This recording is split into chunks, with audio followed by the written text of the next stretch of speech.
Lots of magicians hate me. They don't know me from the tricks I've created. They know me from Facebook, and they hate me because they think I'm doing stupid magic tricks. They think the magic tricks are stupid because they can figure the tricks out. But I'm not performing for other magicians. I'm performing for billions of people out there. I want you to know that Las Vegas wasn't my idea. If I could have picked the magic capital of the world, it would have been Portland, Oregon, or Austin, Texas, or anywhere else. I don't know what it means for our culture that magic has become synonymous with Las Vegas, but I am pretty sure it means something. A lot of the people I really admire, a lot of my friends, live here and work here and perform every night. But when I think of magic, I think of wonder and astonishment, and this is not that. Maybe that's not fair. Maybe I'm just missing it. Anyway, welcome to Las Vegas. What's the magic scene like in Las Vegas? I mean, I know there are a lot of magicians here, and I don't have that in Iowa. You're the one. I'm the magician there, yeah. You're it. So what's it like to live in a town that's filled with magicians? It's great. I feel bad that you're not here. And if you were to spend more time here, you would feel bad about it too. It's wonderful. Las Vegas is the best place to develop new magic material. It's the best place to test it out. It's inexpensive to live here. We have the best magic shows in the world. Las Vegas is the magic capital of the world for good reason. This is Rick Lax. In the world of magicians, he's been well known for years as a prolific inventor of original magic. But recently, he shot to internet superstardom with a series of interactive magic videos that have been watched over 2 billion times. 2 billion views. What's that like? It's surreal. The number's so big. I can't feel a difference between 100 million and 2 billion. What does that do to somebody? I mean, how is that? That's like a wrecking ball smashing into someone's life. Yeah, twice I got free tacos at Chipotle. One of the times it was with guacamole. Okay. And even as we've been talking, I've gotten at least one death threat, maybe as many as 5. I've gotten probably 100 pieces of hate mail, whether directed at me or left as a comment on my videos. There hasn't been a specific comment or death threat that's really bothered me, but there is something existentially weird about knowing that so many people are hating you or wishing you harm. That's a hard thing to wrap your head around.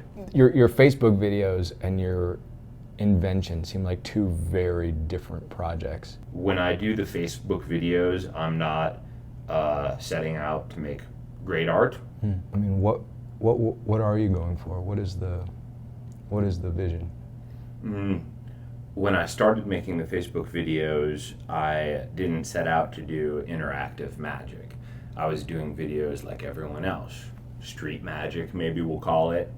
Straight to camera magic. Right. And then 20 videos in, I did an interactive trick that I created. And this is where I read the mind of the person watching the video. And before then, my videos were getting 20,000 views, 30,000 views. And then this one got 13 million. And so all of a sudden, I'm like, I'm gonna be the interactive magic guy. Right. But after 10, I was like, oh crap, now I'm the interactive magic guy and I'm out of interactive tricks. So I had to start thinking up my own. Right. And then I did that for a year. Talk to me about what those work days looked like. Like, you record in a Starbucks, but I'm assuming there's a tremendous amount of brainstorming and trial and error that goes, just like any magic before you take it to the stage. Yeah, and the trial and error early on, it would happen on Facebook where I'd say, I think I've got a good idea for a trick, and I would make a video of it, and I would upload it, And then within the first 5 minutes, I could tell people didn't like it. So either they would put in the comments, this is stupid, or they'd say it's not working, or they wouldn't share the video. So I would just delete the video and make a new one. Some days I was so driven, I would spend 5 hours just making a video. It would fail in 5 minutes. I could tell it was going to go poorly. Right. And then I would start again, just do another video that day. Some days I did 3 videos like that. And some of my best videos, best in terms of numbers of people who watched, came from those days where I would just make a video, fail, do it again, fail, then make another video. Third one would hit. Did you start doing magic as a kid? Some of my first memories are going over to my grandfather's house. Some of my first memories are going over to my grandparents' house. And they, you know what? I just corrected myself because, and then in my mind I'm like, wait, he's going to edit this. Right. But I think it's more interesting to people, so you get a sense of what it's like to be an entertainer. Everything you see everywhere is fake. So when I started to answer that, I wasn't saying grandparents. I started to say grandmother. Then in my head I'm like, oh, and you have to say grandfather. Then in my head I'm like, why are you drawing that out? There's a phrase for that. Grandparents. Just start over. So I shut up and then I start over, which is what you do when you're on TV. But I think more interesting, leave that in so people can get it. And that happens with anytime you see anyone say anything on EGT, it's the 9th version after the producer has said, just say grandparents. So this made the edit. Some of my first memories are going over to my grandparents' house, and my grandparents had the best collection, VHS collection of David Copperfield tapes. They had lots of other tapes too, but this is the one thing that we could agree on, where I liked watching it, my grandparents liked watching it, and we would watch the Copperfield specials again and again. And these are my first memories, right? And I could see how affected my grandmother was by this magic, where she was pained. She'd say, "Oi, Ricky, how did he do that? How is that happening?" She was like pained in a good way. Verklempt, we might say. So in the back of my head somewhere, I could see the end result of good magic. Right. I knew if you do a really good magic trick, you can make people react like this. For you, what's one thing that comes to mind if you did a trick for someone and it really cut through? I mean, my favorite reactions are, I think everybody loves that thing where you do magic and people start screaming and running away.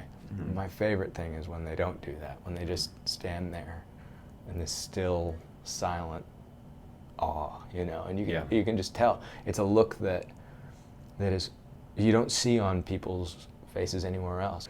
We're all sort of performing for each other all the time, right? Mm-hmm. Down to the clothes we wear, the words we choose, the way we communicate. We're all sort of putting off the air that we want. This is just naturally me. I wear a watch in everyday life. No, that's a good point. I do not, the kind of what you're getting at.